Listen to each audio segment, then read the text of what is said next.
આ વિસ્તાર ક્યાં આગળ આવ્યો ભાઈ? આ વિસ્તાર ઘર હતો એસા અને વીરા હોટેલ, ગમે એ સાઈડ થી આવો તો આ વિસ્તાર આવેલો છે.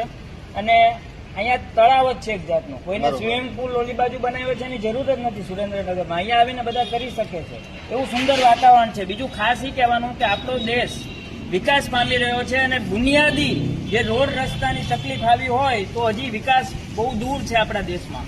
એટલે રોડ અને રસ્તા તો એકદમ સરસ હોવા જોઈએ. અને એ રીતે ખાસ કરીને અહીંયા એક જૈન ઉપાશ્રય આવેલો છે, તેમાં સાધુ સાધ્વીજીઓને અને અહીંયાના રહેવાસીઓને એટલી બધી તકલીફ પડે છે. તમે અહીંયા જોશો તો સ્કૂટરો અહીંયાથી પસાર થાય છે, કોઈ પડશે તો એની જવાબદારી કોણ લેશે? નગરપાલિકા લેશે.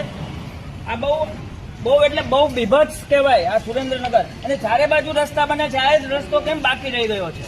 આ રસ્તો જ કેમ? આ વોર્ડ કયા નંબરનો વોર્ડ છે? વોર્ડ 8 નંબર છે. 5 નંબર, સોરી 5 નંબર. હવે 5 નંબરમાં આપણા જૈન સમાજના ઘર કેટલા આવેલા છે? હા, અહીંયા જુઓ તમે ફ્લેટની સંખ્યા જુઓ તો એકમાં લગભગ આપણે 80% જેવા જૈનો છે. એટલે મોટા ભાગની મેજોરિટી આ 5 નંબર વોર્ડમાં આવેલી છે આપણા જૈન સમાજની. તો તમને ક્યાંક ને ક્યાંક એવું નથી દેખાઈ રહ્યું કે જૈન સમાજ કશું બોલી નથી શકતું, કશું કરી નથી શકતું, ધારાસભ્ય નથી સાંભળી રહ્યા?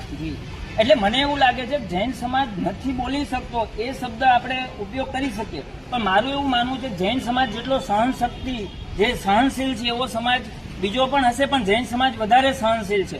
કારણ કે એ જોવે છે, એ રાહ જોવે છે, ધીરજ ધરે છે કે ક્યારે આ બધું બનશે, પણ એની તો કોઈ સીમા જ નથી, બનતું જ નથી. આપણે જૈન સમાજનો આ પ્રશ્ન નથી, આપણા ધર્મગુરુ મારા સાહેબ છે, સાધુ સંત છે, એના માટે એની ગોચરી ઓરવા જવા માટે, આવવા જવા માટે, દેરાસર પૂજા સેવા કરવા માટે, કે જેથી કરીને આપણે આ ગંદા પાણીમાંથી સેવા પૂજા કરવા માટે જવું પડે છે. તો હું એ બાબતની તમને વાત કરું છું કે કેમ સમાજ ત્યાં કઈ બોલી નથી શકતું, કે સમાજ મૂંગા મોઢે જોઈ રહ્યું છે.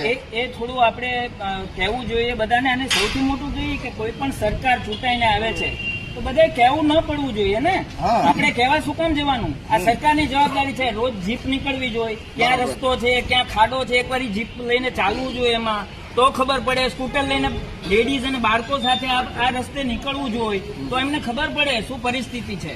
એટલે અત્યારે જ્યાં જોવા જઈએ તો અત્યારે સુરેન્દ્રનગર મહાનગરપાલિકા જાણે સ્વચ્છ અભિયાનની વાત કરી રહી છે, તો આ મહાનગરપાલિકાને આ દેખાઈ નથી રહ્યું કે આ સ્વચ્છ અભિયાન છે કે ગોબરું અભિયાન, કે આ કરવું જરૂરી છે? એટલે એમને જોવું જોઈએ અને સૌથી પહેલું આને સ્વચ્છતાના અભિયાન તરીકે લઈને ફરીવાર એમને વિડીયો બનાવીને મૂકવો જોઈએ કે અમે કેવું સ્વચ્છ કર્યું. કારણ કે આમાં છે ને જવાબદેહી જોવી જોઈએ. આમાં કોઈ તમને કે તમે બેઠા છો ખુરશી ઉપર તો બધા તમને કહેવા નહીં આવે, એમની ફરજ નથી કહેવા આવવાની. તમે હોદ્દા ઉપર છો, તમે આવો, તમે જોવો.